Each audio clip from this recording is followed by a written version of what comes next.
They see a man in gray work pants and a faded navy shirt, a ring of keys on his belt, a crescent wrench in his back pocket. They see the building super. That's all they see, and that's exactly how I've wanted it. My name is Ray Gaines, and I've been running the maintenance on Crane Tower for going on 3 years now. 12 floors of condominiums, 2 elevators, 4 HVAC units, and a lobby waterfall feature that clogs every October without fail.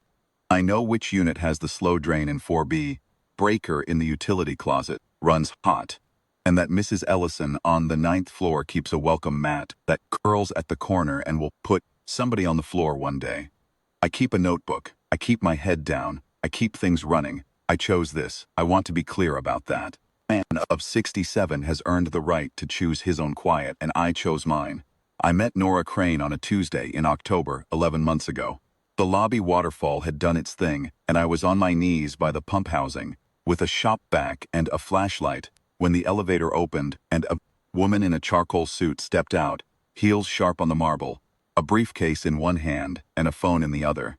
She almost stepped on me. She stopped, looked down.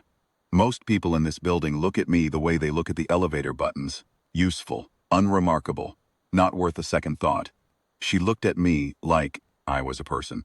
She said, I didn't see you. No harm done, I said. She waited while I stood up, and then she asked what was wrong with the waterfall. Not to be polite. She genuinely wanted to know. I told her. She nodded, asked one follow-up question about the pump warranty, then thanked me, and went out through the lobby doors.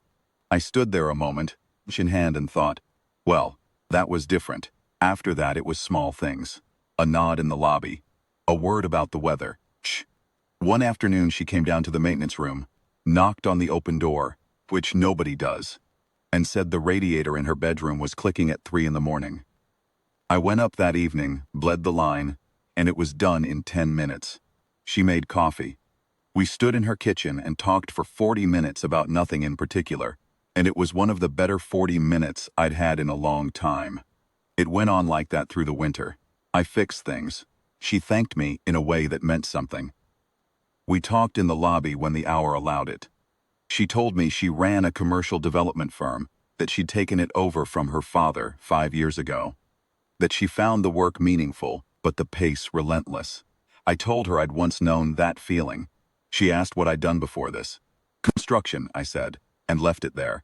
I think about my son Marcus sometimes, in those lobby moments, how he'd have something to say about me deflecting. Marcus is 42, steady as a plumb line, a civil engineer out in Portland. He's been telling me for 2 years that living quietly is different from living hidden. I haven't been ready to argue with it. In March, Nora asked me if I'd like to have dinner sometime. Not in the building. She said it plainly, and I respected that. I said yes before I'd thought it through, and I was glad I hadn't, because I might have talked myself out of it. By May, we'd had 6 dinners, nothing rushed. She had a way of listening that reminded me of my late wife Eleanor, not waiting for her turn to speak, actually present. I wasn't looking for that, but there it was. One evening in June, she said her father was coming to town and wanted to meet me. Walter Crane. The whole industry knew that name, a developer who'd built half the commercial corridor north of the city over 4 decades. She said he was protective and occasionally difficult, and she smiled when she said it, and I said I'd come. I almost called her Friday night and canceled. Not out of cowardice, out of an old habit of keeping things uncomplicated. I sat on the edge of my bed in the super's unit and thought about what Marcus had said. Living quietly is different from living hidden. I went. The Crane family home was 20 minutes from the tower, a wide brick colonial on a tree-lined street.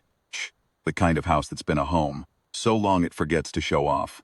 Nora met me at the door and looked at me in my good white shirt and said, quietly, "You look exactly like yourself." I just nodded and went inside. Walter Crane was in the sitting room. 74, broad-shouldered, a man who'd once filled a room effortlessly and still did most of the work. He shook my hand with a grip that was measuring me, and his eyes were doing the rest. We sat down to dinner, Walter, Nora, and Walter's sister Patricia, and for the first 30 minutes he was civil, and nothing more. He asked how long I'd been at the tower, how long I'd done maintenance work. I said I'd been in construction before this. He nodded in a way that meant he'd filed that away under vague.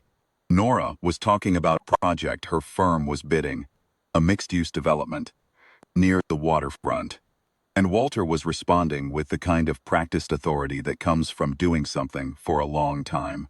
He mentioned a builder he'd worked with decades back, a firm that had done the foundation and steel work on 4 of his biggest projects. Back when he was coming up, he said they were the best sub he'd ever hired. Honest, fast, never missed a tolerance. Gaines Construction, he said, don't exist anymore. Man who started it stepped back. Oh, must be going on 22 years now. Never knew why. Whole industry wondered. The table was quiet for a moment, the way a room gets when something has shifted, and nobody's figured out what. Walter looked at me. He looked at me the way a man looks at a word he knows but can't quite place. Then something clicked behind his eyes. He set his fork down on the rim of his plate, very deliberately, the way a man does when he needs his hands to be still. Raymond Gaines, he said. It wasn't a question. Yes, sir, I said. Walter Crane looked at his daughter. Then he looked back at me. He was quiet long enough that Nora put down her own fork. Dad, she said. Do you know, Walter said slowly, that the Harmon Center, the Kellaway Bridge approach, the entire Port Street corridor, every major thing I built in the first 15 years, was built on work your father did? He was still talking to Nora, but his eyes hadn't left me. I've told that story 100 times. How Gaines Construction was the reason the pour on Harmon set right when 2 other firms said it couldn't be done in that weather window. I have used that story as a standard for 40 years. Nora looked at me. She looked at me for a long time. You told me you were in construction, she said. I was, I said. Ray, she said, and there was something in her voice that wasn't quite a question and wasn't quite an answer, just a name landing somewhere new. Walter Crane reached across the corner of the table and put his hand over mine, the way an older man does when words are too slow. Why, he said. Why the building super? Why this? I thought about Eleanor. I thought about the years after, when the company felt like a machine I was feeding, and Marcus was growing up too fast at the edge of my vision. I thought about the morning I signed the papers to step back, because I wanted to be somewhere I could see the work, I said. See it fixed. See it hold. I got tired of the scale. Walter nodded slowly. He understood it. We finished dinner. Tricia kept filling water glasses to have something to do with her hands. Walter asked me 3 or 4 questions about the Harmon pour. Technical questions only someone who'd been in the room would know to ask, and each answer settled something in him. When I said goodnight at the door, Walter shook my hand again. Different grip this time. Not measuring, just holding. Built things that are still standing, he said. A few, I said. Nora walked me to my car. The street was quiet, the kind of summer evening that stays warm after the light has gone.